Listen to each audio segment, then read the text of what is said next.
Hi there. Thanks for watching. Yeah, I don't know. Things are bad, man. Things are really bad. So I wrote a pamphlet just to explain my thoughts to myself. Uh, yeah, things are bad. I don't know. I wrote everything I thought in this speech slash pamphlet. So I'm going to read it. And yeah, I don't know. Just, it's bad, man. Can you imagine next year at this time? If we don't do something, it's horrible. People don't understand how really bad it is. Anyway, okay. So, what I wrote was called We Mere Commoners. Fellow workers, fellow commoners, we stand together, all of us, on this stage of history. We stand here in this time together because the inevitable has happened. Following the fate of all imperialist nations, America has finally died. It's gone. But don't despair. America wasn't founded for us. It was never founded for the common people. It was never our country. Make no mistake, America will be remembered as a bloated monster corpse, choking all life on this once beautiful gift of a planet with its rotting, mottled bulk. It will be remembered as a thief, a slaver, a bully, and a murderer. It deserves no tears, no funeral. But we will never forget the crimes committed in its name. We will never forget those who ruined what should have been a paradise for us all. We got the resources for everybody. And as we remember the past, we are also forced to ask what the future holds now that the great American experiment has blown up in our collective faces. And as we ask this very question, at this very moment, right now, our mad king and his court are smashing windows and grabbing whatever they can before it all falls apart. The mad king knows it's over, despite his madness, increasing madness. His court knows it's over. We know it's over. It no longer matters how it happened, and it can't be undone. So, guys, where does that leave us? We have a king, mad as a hatter, but we have no country. America is dead. In fact, Western civilization in general is circling its own stained golden toilet as we, the commoners to their royalty, gather here today through the phone, watching the golden toilet. That incense looks really cool there. Are we then reduced to nothing more than wild animals, luxuriating in anarchy until they come for us? It won't come to that, will it? Surely our elected leaders will save us from such a cinematic future. They will save us, won't they? They still care for the welfare of the common people, right? I don't think so. Listen well, fellow commoners. Listen well, fellow workers without representation. I am sorry to report that our elected leaders are, in fact, the very people who, fueled by their hubris and stolen generational wealth, fast-tracked this inevitable train wreck. And of course, they are the ones who will profit most as they root around in the debris of the desolation like the opportunistic scavengers they are. They can't help it. It's their nature. So, no. Our leaders will not save us. They are incapable. And besides, they have joined the Mad King's court. Royalty cares not for commoners. But we voted for them. We chose them to represent us. Maybe we can simply replace them, and all will return to the way it once was. And then we can move forward and leave this unbelievable reality behind, writing it off as a bad dream. Or like a timeline that we somehow got stuck in. Weird. Listen well. Nope. Like America, our political parties are dead. The leaders of the Republican Party have sold us out, trading us for a mad king. Of course, they would pledge fealty to him because, like him, our elected party leaders are cruel, greedy, racist, nasty grope goblins. And they love their king because he makes it acceptable for them to show what truly lies in their dark hearts. So don't bother looking to them for hope. It is folly. And the Democratic Party leaders, surely they care for us. Surely they care for the commoners. Sorry, again, no. Throughout the decades, the Democratic Party leaders have perfected the art of pretending to care just in time for elections. And even then, they pretend to care just enough to keep the working class, the commoners, you in line. They want to keep you down. The lower you are, the higher they can rise. Never forget, politicians of every stripe care only for power and wealth. By definition, by pursuit of this vocation, they show their hand. Those who seek leadership aren't worthy. They serve themselves. They are parasites profiting and prospering off of the labor of the commoners, of your labor, every single one of them. Our grandparents fell for their tricks because they were taught a fiction. They died thinking themselves heroes, ignorant of the fact that they lived and toiled as slaves to evil, small men. But what of their children? Although many boomers in their vigorous youth had awakened to the truth behind the lies and were poised to revolt, many of them were eventually seduced by the promise of money and power and were soon assimilated into the system they fought so hard against. But please, don't blame them. It wasn't a fair fight. They were crushed. Among other orchestrated horrors by design, Vietnam in particular culled their numbers and broke their spirits. But there are some who are still fighting to this day. And they're ready.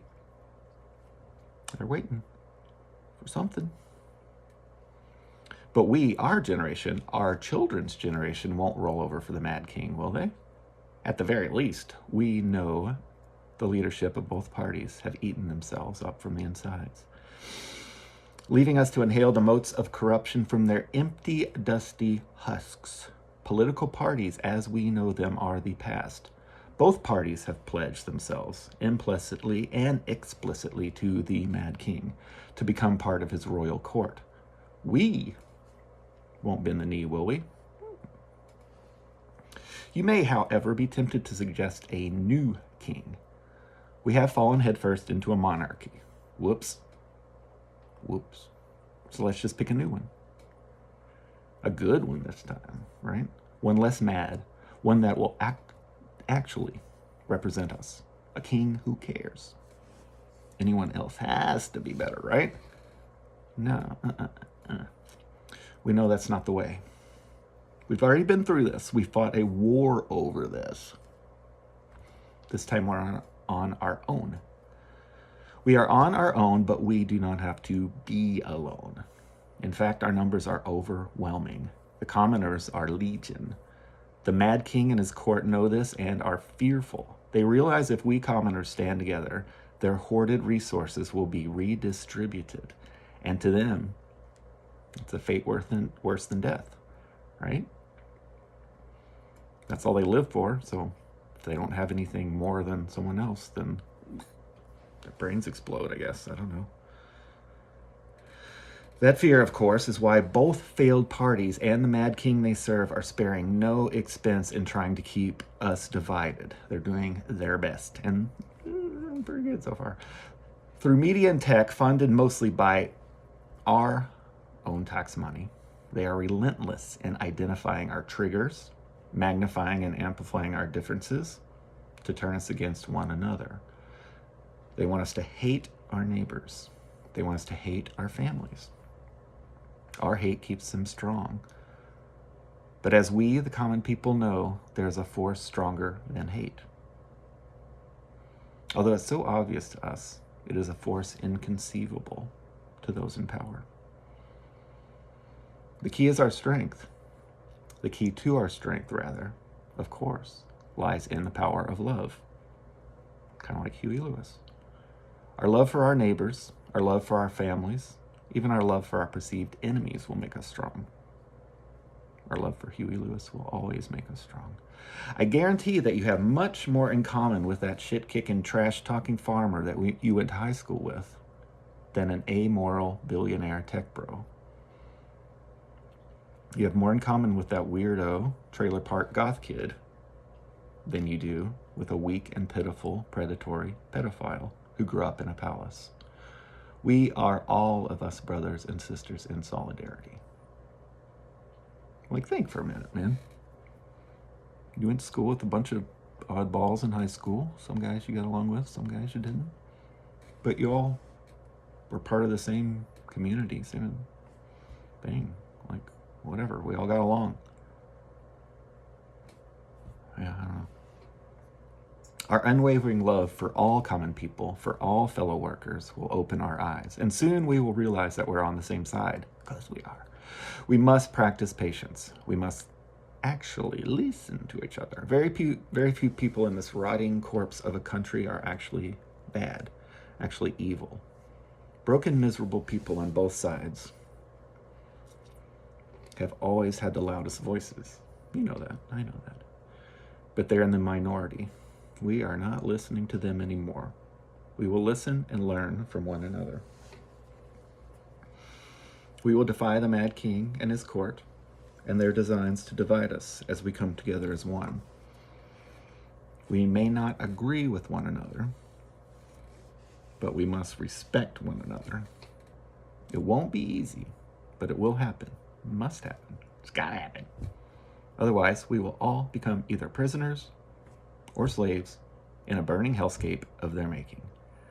Your sons will fight in their wars. Mine will too. They're over there. They're right here. They're right there. They're not, by the way. Won't come to that, will it? Better not. Well, our sons will try to be drafted into their wars. Your daughters will be taken as tribute to be toys for these small evil men. And that won't happen. We can't allow it. We will stand together. We will stand strong, and when we meet them in the streets, in our streets, they will fold like the cowards they are. Imagine what your hard-living mountain folk forebears would have done if masked government goons showed up at their door to take what they had worked so hard to scrape together. Like, just walked up and be like,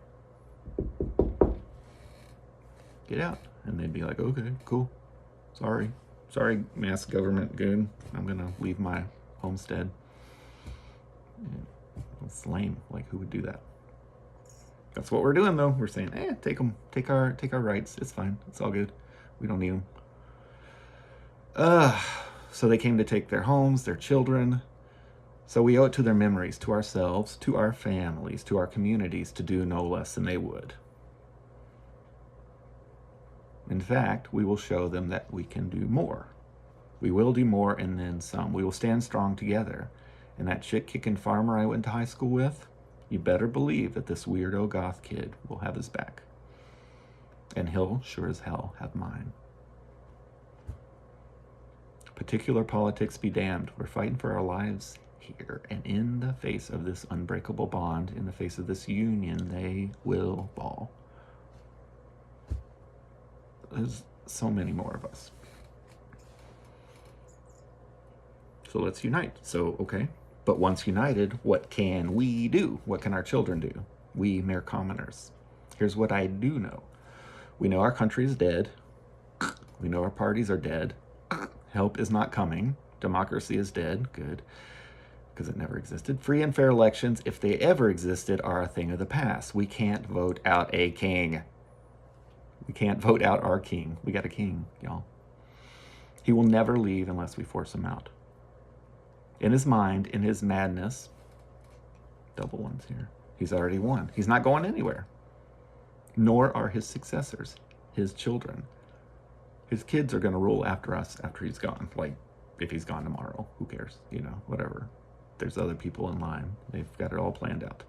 We're his subjects for the moment. We're their subjects forever, is their plan.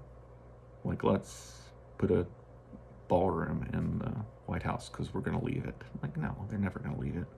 That's where they live now, forever. We can't vote our way out of this disaster. Not going to work. Democrats aren't going to help. Yeah, I could go all day on that.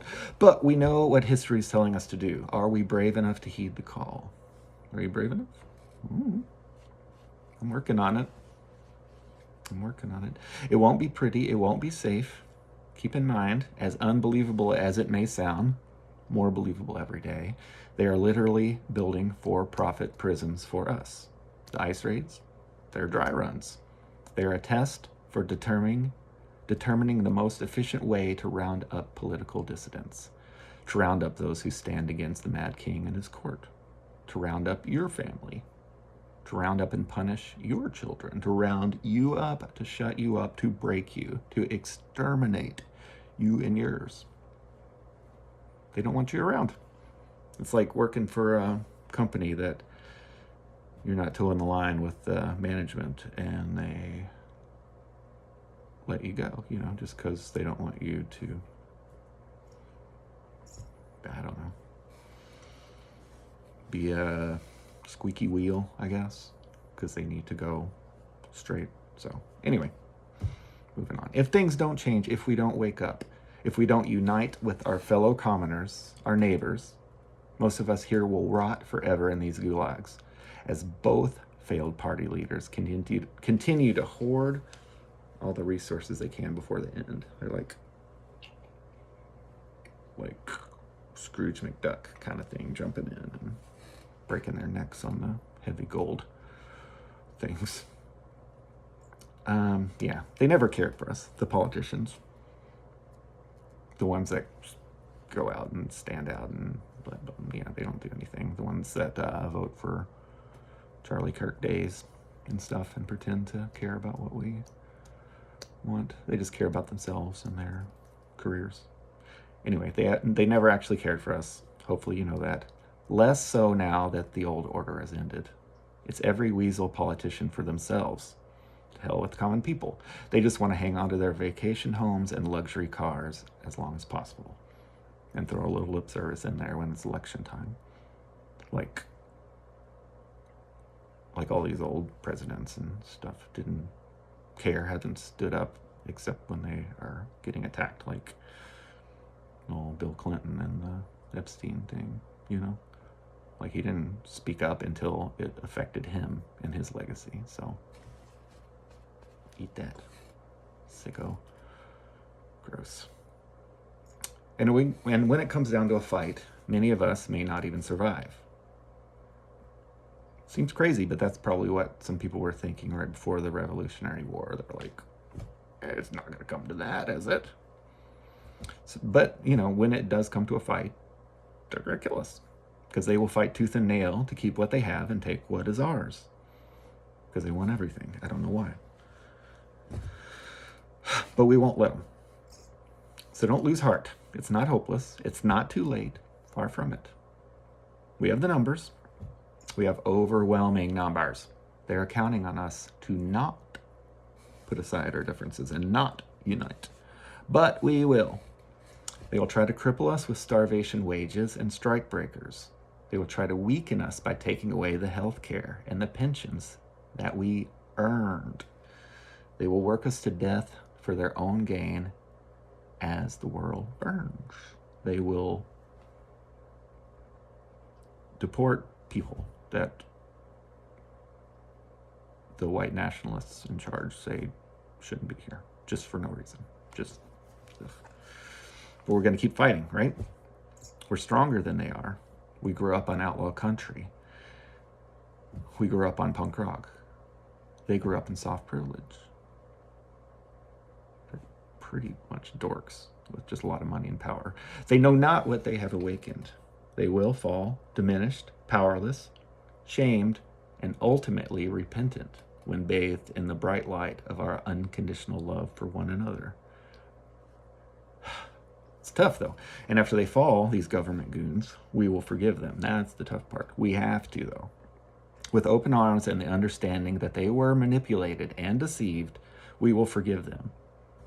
They will realize that even though the path of hate was an easy one, it is easy, the path of tolerance and unity against this gathering shadow coming for us all is the only way forward. Our very survival is at stake. Our freedom is at stake. Like, for real. Y'all know this. They will soon realize this, and the strength of the commoners will continue to grow ever stronger every day. And together, commoners all, we will fight. We will take back what is ours. We will show the king and his court that we, the people, are in charge of our own destinies. This is our country now, and we will resurrect it. We will heal it. Talk, however, is cheap. What actionable steps can we actually take? What can we do today? See, that was tough, because trying to figure all that out. So I can complain all I want, but what are the answers? What can we do? What are we going to do today? What are you going to do? I don't know. Well, let me read. The first step I'll suggest is to focus our anger. We're all angry. I hope you're angry. You should be. We're angry, but we must direct that anger up, not toward one another. That's what keeps them, the failed Democratic and Republican leaders, in power. That's what keeps their mad king in power. Okay, I'm done with the hand thing. The more we fight with our neighbors and our families, the more they prosper off of our labor, even here in the days beyond the death rattle of America. They need us engaged in a civil war, so they can dine in golden ballrooms and laugh at us as they gorge themselves at our expense. It's what they've always done, because they're gross. They're like the Harkonnens. Yuck. So we need to realize this. Forget them and engage with our neighbors. Organize a block party. Meet at a church event. Not in church, but meet there. Like, why not? Most good people who are in the church are good people, you know? Call a meeting at a restaurant, a bar, or a coffee shop. Have a cookout at the park. Sounds fun, right? Host a gathering at your house. Welcome. Invite everyone. That's the key, though. Make invitations and hand deliver them. You don't even have to lead with politics. It's not like a politic party. Fellowship is the most important goal. Be kind.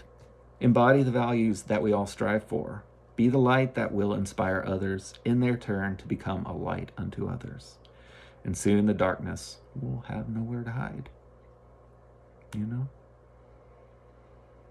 It's not really to set up a active resistance. It's just to meet your neighbors, to meet your coworkers, to be like, hey guys, we're not into the same stuff, but we all are together. You get the point. This is why I wrote stuff down, because when I start talking, it doesn't make any sense. Anyway. And when they come for us, this is the crappy part. And when they come for one of our neighbors at a protest, or when they start kicking down doors to take our children away, which is a really real possibility, y'all. You know that. We will have to be mentally and physically prepared to immediately surround our loved one and shield them with our collective strength to show the masked government goons that if they declare war on one of us, they declare war on us all. We will unmask them, and they will learn that there is a price for such evil. Unmasked. Not punishment, though. Tempting. The price will be, however, violent understanding. The price will be aggressive empathy. And faced with such a heavy price, many will repent in shame. But as we all know, unfortunately, some will not. For them, compassion will be more difficult. We will try, but we will also remember that our highest priority is to protect our families. We will protect our neighbors. Above all, community.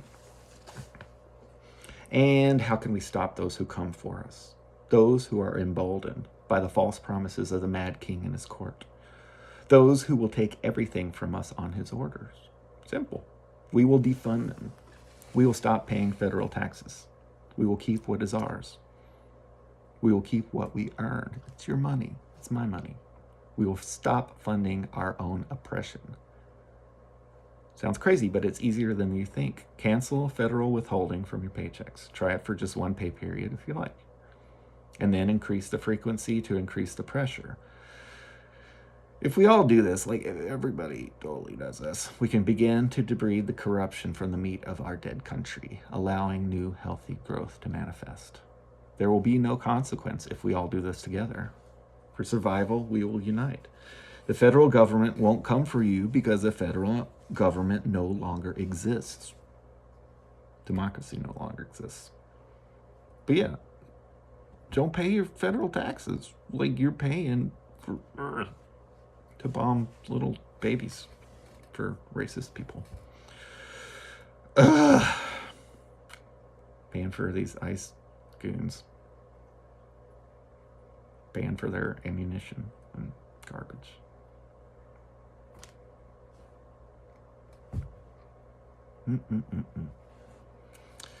So, okay, we're keeping our money. They can't have it.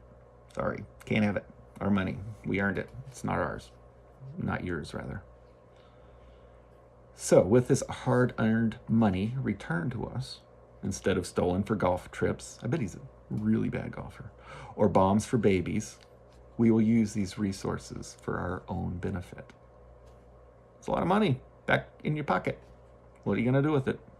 Hopefully, we will use it to help everybody. We will fix our own roads right around here. We will staff our own schools. We don't need school boards. We have teachers. They don't get respected. So let's use our money and pay them out of our pocket. We will grow our own food. Sorry, Kroger. We will feed, house, and clothe our own poor. We will open our own clinics in our own living rooms if necessary. We will put our trust in the generations of knowledge of our midwives, of the knowledge that they have, right? They know what they're doing. Do you really need some old white dude, like, telling you as a woman what's best for you? Like, listen to your grandma. Don't listen to some greedy jerk.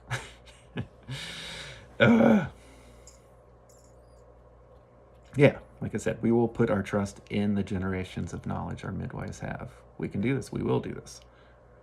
We gotta do this. We are the ones who create and teach and build and heal. That's what we do. That's what the common people do. The time of the CEO is over. The time of administrators, bosses, and managers is over. Now is a new age of doers. Takers will no longer be tolerated. Takers will be taught. Taught to contribute, taught not just to take. And together we will find that we are strong. We have all the resources we need to live a life based on peace, liberty, and the pursuit of happiness. So many people take. What do they produce? What do they do? Nothing. Ugh. We no longer adhere to their laws because we no longer need their laws. We don't. We no longer need the Mad King's illegal laws. He doesn't follow laws. Why should we follow? This is so stupid. Why should we? But we won't create new laws. We don't need to. We will uphold the only law. Jesus spoke of it. I really like the historical Jesus. He's solid dude. But of course the takers took and prospered, and there you go. Have fun at your mega church. Hypocrite. So Jesus spoke of it. The Buddha spoke of it. Your grandmother and her grandmother, down to the deep roots of your family tree, spoke of it. You already know it. It's called the Golden Rule. That's the only rule we need. That's all we need. That's all we need. Do that, it's all good. I don't know what else to say. In adherence to the golden rule lies heavenly peace on our wounded earth. We will learn this. We will teach this. Trying to teach it. Trying to learn it myself. It's hard. Got to do it though. Gets easier. Treating people as you want them to treat you. Just do it. Try it for a while. Once we realize this, we'll survive and thrive. And our children will grow strong on a diet of tolerance, hard work, respect for all living things, great and small, and above all, love. Above all, community. That's what it means, community. People are trying to say, oh, communism is bad, but it comes from community. So they're saying community is bad because that is a threat to their stranglehold. So communism bad. No, do not come together. Keep it separated. Keep fighting. Be in your little. Be sick and. Anyway, it may seem scary. It may seem unbelievable. Every day it is. Like we're living in the lawless West or a zombie apocalypse movie. But friends, my good friends, the sooner we awaken to our new reality, the sooner we can get to the work of burying the old America and resurrecting the new. It won't be easy, but we have to do it. Hand in hand, we mere commoners will build a beautiful future. We have no choice. Let's do it. All right.